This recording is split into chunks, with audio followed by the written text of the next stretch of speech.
Welcome to Mr. Mutlow's Topic in 10 Minutes for A.S. OCR PE. This video focuses on the socio-cultural studies section of the course, and in particular on the topic of violence in sport. There are four major areas which need addressing when we talk about violence in sport. These are the causes of violence amongst both players and spectators, and the possible solutions to the problem of violence in relation to the same two groups. I will begin this video by addressing the potential causes of violence amongst players. The first potential cause of violence amongst players is the emotional intensity involved in a fixture. In simple terms, this may be the excitement or the buzz generated by playing in a cup final or a big game in a league or competition. Such excitement may spill over and make a player act in a way they would not normally do on a sports field. A second potential cause of violence amongst players is abuse or provocation from fans or members of the opposing team. If this abuse gets too much, retaliation can occur in the form of violent conduct. Equally, a lack of punishment or a lack of deterrent may cause players to act in a violent manner, as a feeling that they will not get punished sufficiently for acting violently, or that the benefits may outweigh the costs, will encourage people to continue to act in this way and will not provide the necessary deterrent, thus leading to potential violence in sport. Religion and tradition also play a part in explaining violence in sport. Often, players will be aware of traditional rivalries, such as Celtic versus Rangers in football, and will want to act in a manly or macho manner in order to try and win for their team. These traditional rivalries can stir up extra emotion and lead to acts of violence against players of the opposing team. As you can see from the picture in the top right hand corner, sport often involves equipment, and this equipment can be used as a weapon. The availability of such equipment in order to take out your anger on another player may lead to increased violence. If you think of sports in which acts of violence occur, you do not think of chess, where the equipment is not particularly threatening to an opponent. That said, ice hockey sees regular acts of violence, and the sticks and the padding often encourage this, as they are forms of weaponry. Violence amongst players may also occur as a result of frustration at officials, teammates, or the opposition. We all know what it feels like to be frustrated, but imagine that occurring in front of 20, 30, or even 60,000 people. One method of trying to reduce that frustration may be to act in a violent manner, and therefore frustration can be a cause of violence amongst players. The nature of a given game often helps to explain why violence may occur. To build on my earlier example, chess does not often see violence, as it is not a game which encourages it or has physicality at its centre. That said, games such as rugby and American football are centred around physicality and contact, and it is therefore not surprising that the nature of these games is aggressive. This can lead to an ultra-aggressive mentality which may spill over into acts of violence. Thus, the nature of a game itself may help to explain why violence may occur. The final possible cause of player violence in sport is the dehumanisation of opponents brought about by wearing kit and protective equipment.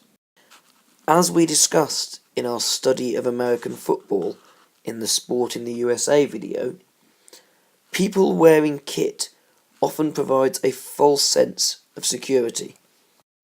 When wearing padding, I am more prepared to hit somebody harder, and indeed am less likely to see that other person also wearing kit as a human being, and therefore the intensity and the ferocity of our contact goes up. That being so, I am prepared to act in a different way to somebody wearing padding to the way I am prepared to act to somebody who is not.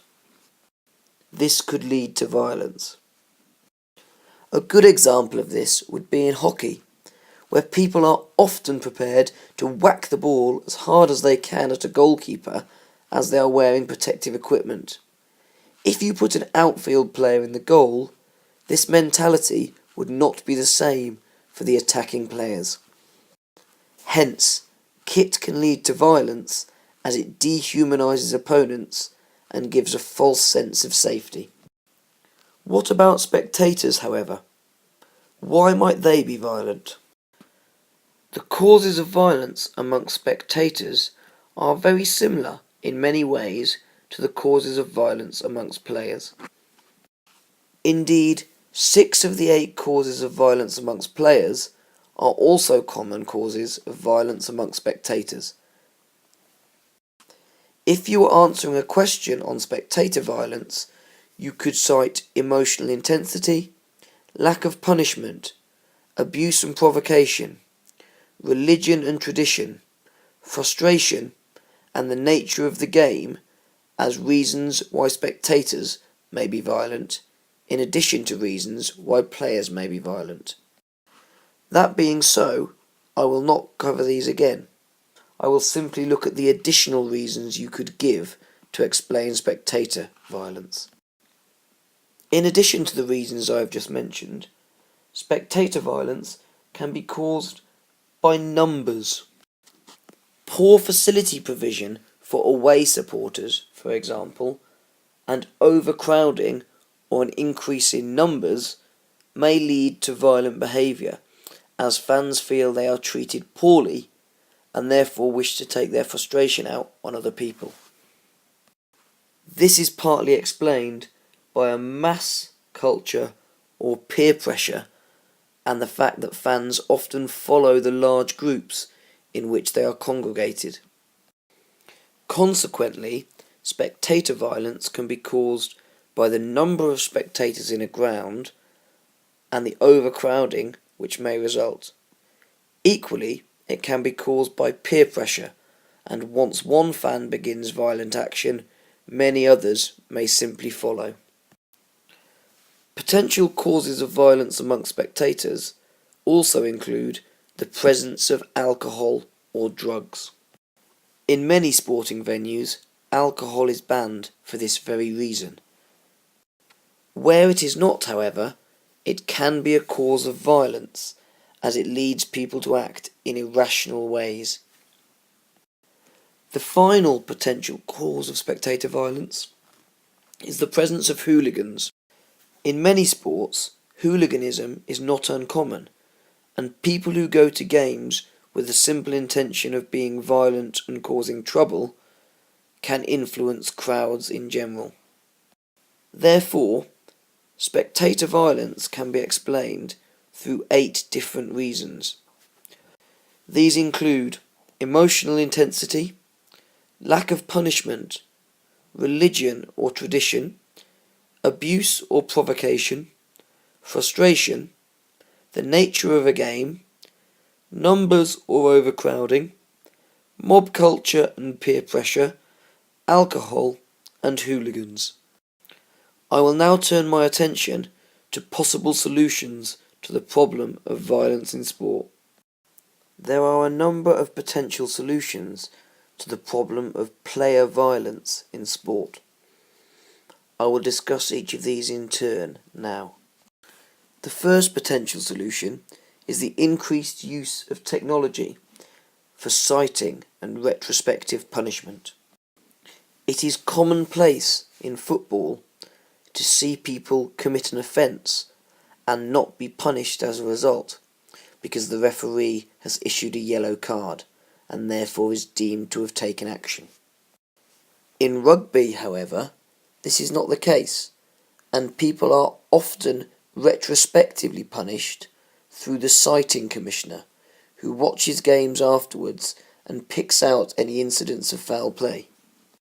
The impact of this is to limit the amount of violence which people get away with, and therefore try to solve the problem of player violence. Equally, one of the solutions to the problems of violence by players would be to change the laws of games to outlaw violence in its entirety. This would not necessarily be popular, as it would fundamentally alter the values of some games such as rugby. But if physical contact in its entirety were outlawed, violence may be lessened or limited. This needs consideration from all candidates at AS level, as, even though it may not be an ideal solution, it is one potential way of limiting violence in sport.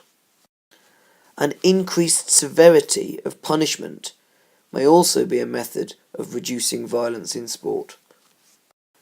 If a player who committed a severe act of violence suddenly found himself banned for the remainder of the season, for example, he may think twice before conducting such an act. This is not necessarily the perfect solution, but it may offer a way of reducing acts of violence. An increased number of officials may also help to reduce acts of violence amongst players, as would an increased authority for those officials already on the park. A greater number of officials would hopefully allow them to see more of what's going on and therefore clamp down on acts of violence, and a greater authority to issue punishments and bans on the spot may also help to reduce acts of violence by players. The final way in which player violence may be reduced is through education. If athletes were educated to the point at which they fully understood their role as a role model in society, they may think twice before running after referees swearing at them, or committing acts of violence which we do not wish to see on our television screens. This in turn may improve general player behaviour and may offer a solution to the problem. Combating violence on the field is one thing, but what can be done to combat violence off the field? We will now turn our attentions to this question. One major method of reducing violence amongst spectators would be to control alcohol. This already happens in some sports and at some venues, but further evidence of this may help to reduce acts of violence amongst spectators. As alcohol often causes people to act irrationally, its removal or control may try to rationalise behaviour in general. This may well result in reduced acts of violence. A second potential solution would be to promote a family atmosphere and a family environment at sports events. If done effectively, this would discourage violence, as the atmosphere would be one of friendship and enjoyment rather than one of antagonism and aggression. In such an environment of friendship and enjoyment, acts of violence would be entirely out of place and would be less common. Improved facilities for spectators may also reduce violence, as it would remove the overcrowding and frustration which can often be caused by poor provision for fans. Furthermore, better liaison between police and spectators may reduce frustration and tension and help to reduce violence amongst spectators. It is clear that heavy-handed policing often incenses and infuriates fans further and therefore exacerbates rather than solves problems. With greater liaison, these things could be discussed, and perhaps the atmosphere at games would be improved. An improved atmosphere may lead to less acts of violence by spectators. Violence by spectators may also be reduced by the increased use of closed-circuit television, or CCTV, and other technology.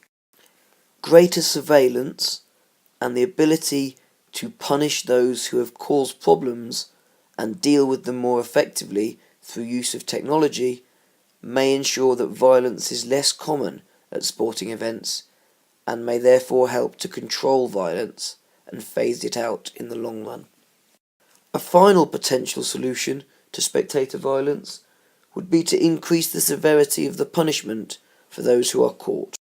As with players, a lifetime ban from sporting events would deter many spectators from committing acts of violence and may help to reduce such incidents in the long run.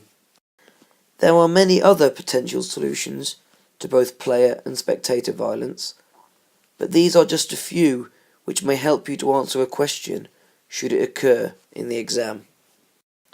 That concludes the topic in 10 minutes on violence in sport.